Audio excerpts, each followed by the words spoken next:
Olá pessoal, sejam muito bem-vindos a mais uma videoaula NR32, Saúde e Segurança no Trabalho em Serviços de Saúde. Eu sou o Daniel Lobo e sou o instrutor que vai conduzir vocês por mais esta videoaula. Hoje nós vamos falar sobre os riscos biológicos, mas antes vamos dar uma passadinha de volta na aula anterior. Vocês se lembram do que nós falamos na aula anterior? Então, a aula anterior foi relacionada a objetivos e campo de aplicação da NR32. Naquela ocasião, nós falamos sobre os locais e instalações e os profissionais para o qual a NR32 se aplica. Eu acredito que muitos de vocês ficaram surpresos em saber que a NR32 não se aplica somente a hospitais e clínicas. Vocês se lembram do caso do Rio de Janeiro? Então, quem não passou por aquela videoaula, não assistiu e não fez a prova e atividade obrigatória, eu recomendo voltar, porque ela tem que ser feita. Além disso, nós falamos que a NR32 ela nunca está sozinha. Na aula passada, para tentar identificar os profissionais para o qual ela se aplica, nós usamos a NR4 do SESMIT. Se lembram? Então, além disso, nós identificamos todas as instalações, ou pelo menos a maior parte delas, no qual a NR32 se aplica. A aula passada foi bastante importante e ela é a base da primeira aula da NR31, então eu recomendo que vocês assistam para aqueles que não viram. Na aula de hoje nós vamos falar o quê? Sobre os riscos biológicos. Quais são os agentes biológicos? O que é uma exposição ocupacional? Como a NR32 classifica os agentes biológicos? E como adequar o seu programa de prevenção de riscos ambientais. Você se lembra do PPRA NR9? Então, a NR32 estabelece critérios adicionais ao seu PPRA, ao PPRA de uma instituição de saúde. Você então vai estar apta a atender esse requisito, preparar esse PPRA e identificar quais são os itens adicionais. Vamos lá então?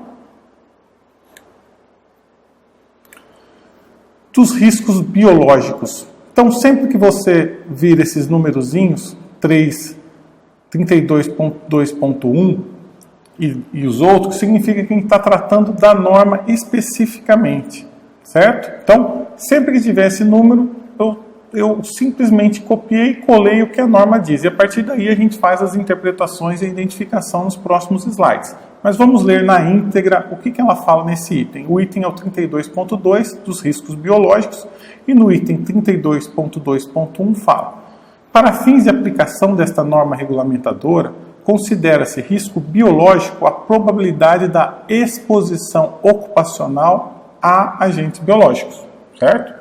E no item 32.2.1.1, consideram-se agentes biológicos os micro-organismos geneticamente modificados ou não, as culturas de células, os parasitas, as toxinas e os prions.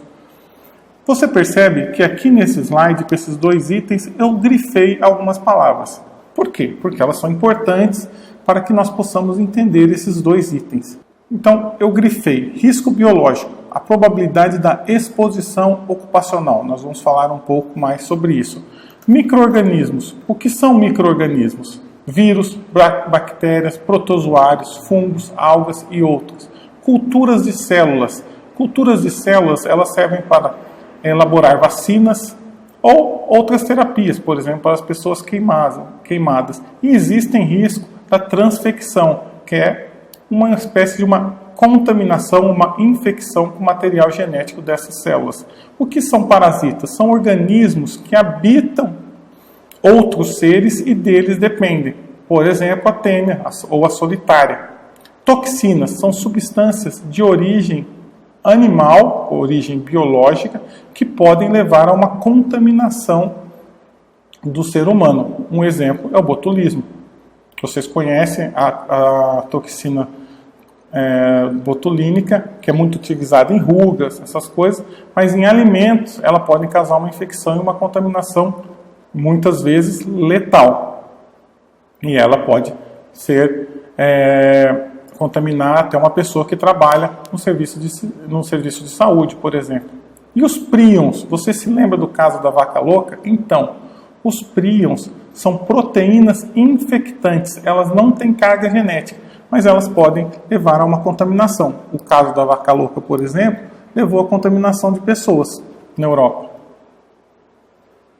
E exposição ocupacional. A exposição ocupacional é aquela exposição normal ou potencial de um indivíduo em decorrência do seu trabalho ou treinamento, em práticas autorizadas ou intervenções. Ok. O que significa isso? Significa o seguinte: quando você tem um trabalho, você é uma enfermeira, uma técnica de enfermagem, a exposição ocupacional é toda aquela exposição que você tem no dia a dia com os perigos relacionados à sua profissão. Então, por exemplo, vamos dar um exemplo de uma pessoa que lida com desmontar bombas, por exemplo. O perigo é desmontar bombas. Ele tem que tirar aquela bomba, aquele explosivo, para evitar que esse explosivo possa vir a destruir o ambiente. Correto? Então, isso está ligado àquela profissão que ele ocupa. Então, essa exposição ocupacional, muitas vezes, ela está atrelada àquela atividade que você faz. O tipo de trabalho. Então, a exposição ocupacional não é uma exposição que você, como profissional, pode definir. Não. Se você vai lidar com pessoas que têm HIV, por exemplo, esse perigo de contaminação com o vírus HIV, ele é parte dessa atividade que você executa. Não dá para você falar, não, eu não vou trabalhar com esse profissional. Então, você vai ter que buscar um outro trabalho, porque quando você lida com um profissional com HIV, você é uma enfermeira, é parte da sua rotina diária. Correto? Então, o tipo de trabalho que irá definir o tipo de exposição que você vai ter. Um choque elétrico, por exemplo, uma pessoa que lida com eletricidade, ela vai ser exposta ocupacionalmente a este perigo. Correto? Então, entenda bem, ao perigo, isso que é importante. O risco é diferente. Quem vai definir o risco? Aí sim, isso é importante, porque nesse fato de definir o risco, você é uma pessoa que tem controle, que pode mudar a história. Porque o risco, ele está relacionado ao perigo, mas a forma como você encara esse perigo. Correto? Vamos lá. Fazendo uma analogia, entre aspas, é uma frase minha. Então, quanto mais você se expõe a um determinado perigo, sem as devidas precauções, maior o seu risco de se acidentar. Correto? Então, como eu falei para vocês, você trabalha no setor de doenças infecciosas. Correto? Você está lá. O perigo existe, o perigo está lá. A contaminação por micro-organismos, por exemplo. Então, o perigo é parte do seu dia a dia. Você está exposto ou exposta ocupacionalmente a este perigo. Agora, o seu risco vai ser tanto maior ou menor, dependendo das ações que você mesmo toma. Correto? Então, não adianta nós falarmos, ter um documento falando de como que você tem que se comportar, quais são os EPIs que você tem que utilizar, quais são os equipamentos de proteção coletiva, se você não fizer tudo isso que está descrito nesse processo. Correto? Então, o risco você tem como eliminar ou pelo menos minimizar. Agora, a exposição ocupacional não, ela é parte do seu trabalho. Correto? Então vamos mais um slide aqui. Você se lembra quando a gente falou das formas de redução do risco? Quais são elas? Geralmente, a primeira que a gente lembra é o uso de EPI, mas não, vamos voltar. Por quê?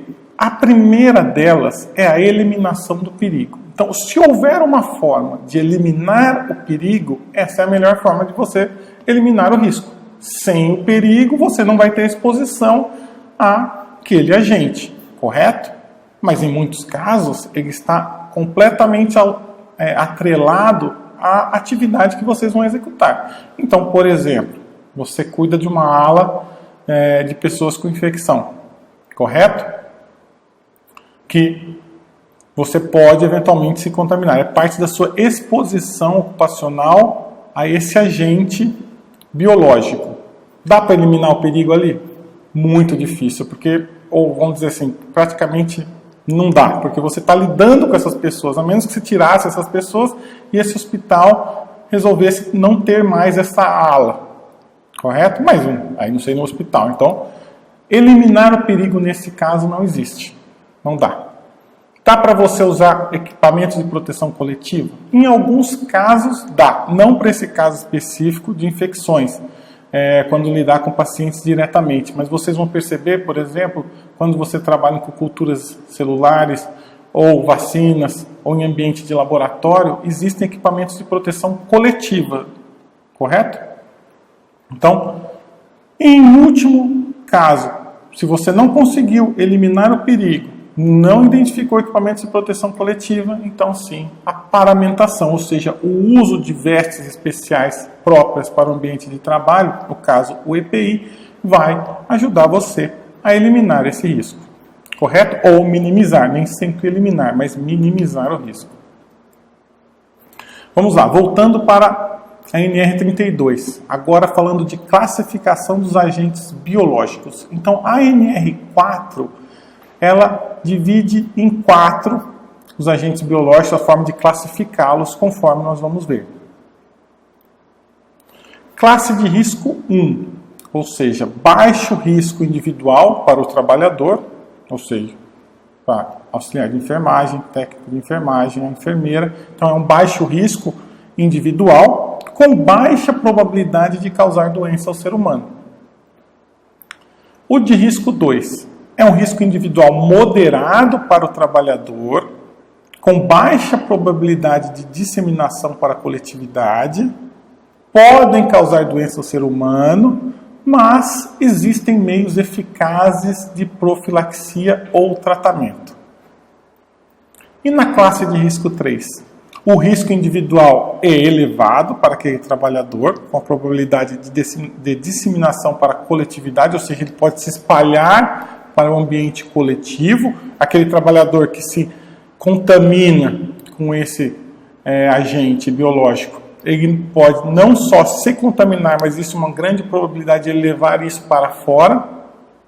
Podem causar doenças e infecções graves ao ser humano, para as quais nem sempre existem meios eficazes de profilaxia. Então veja que como a NR32 divide. Primeiro,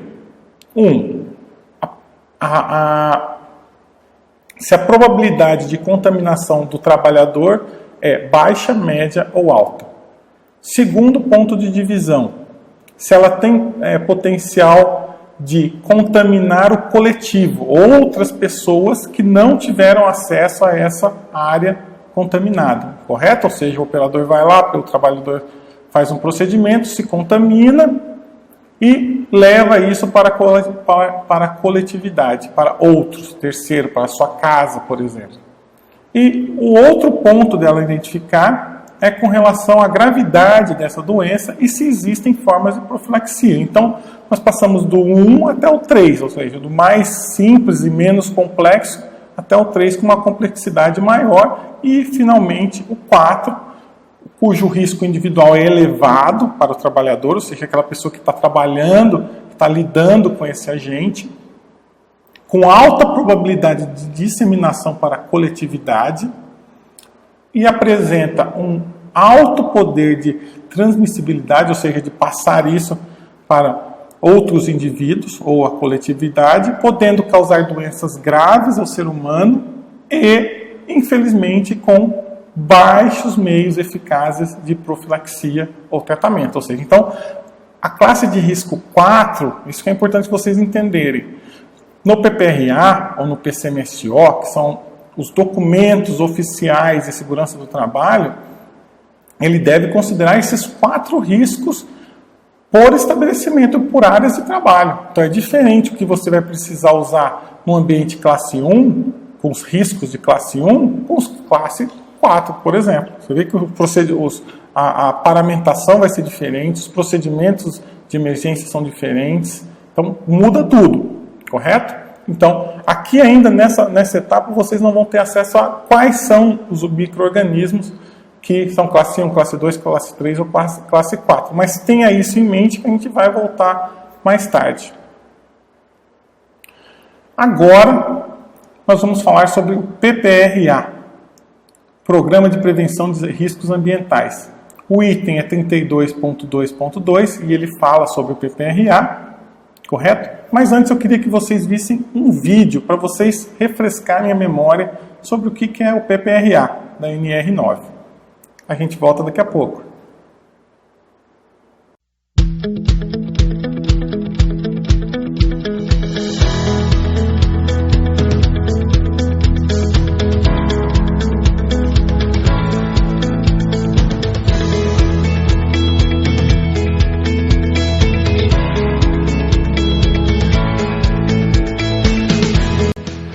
O PPRA é obrigatório, ele visa a preservação da saúde e da integridade dos trabalhadores, através da antecipação, reconhecimento, avaliação e consequente controle da ocorrência de riscos ambientais existentes ou aqueles que venham a existir no ambiente de trabalho.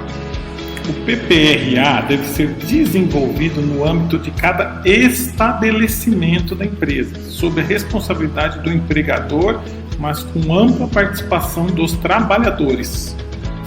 A base de todo o PPRA é a identificação dos riscos ambientais.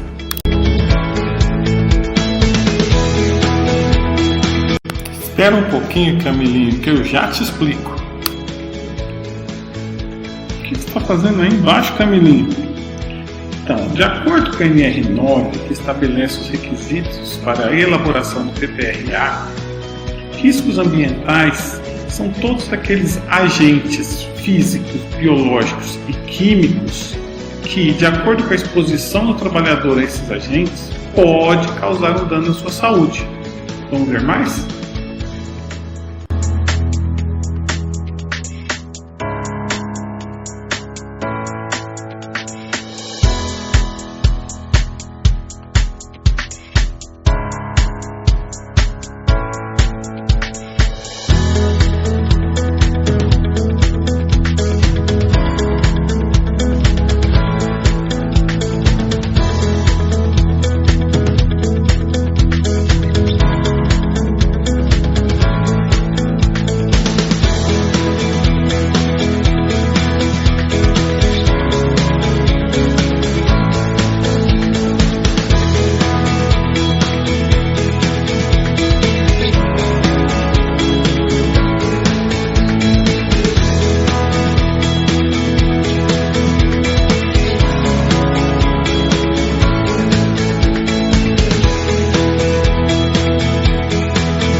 É isso mesmo, Jéssica, você está certa.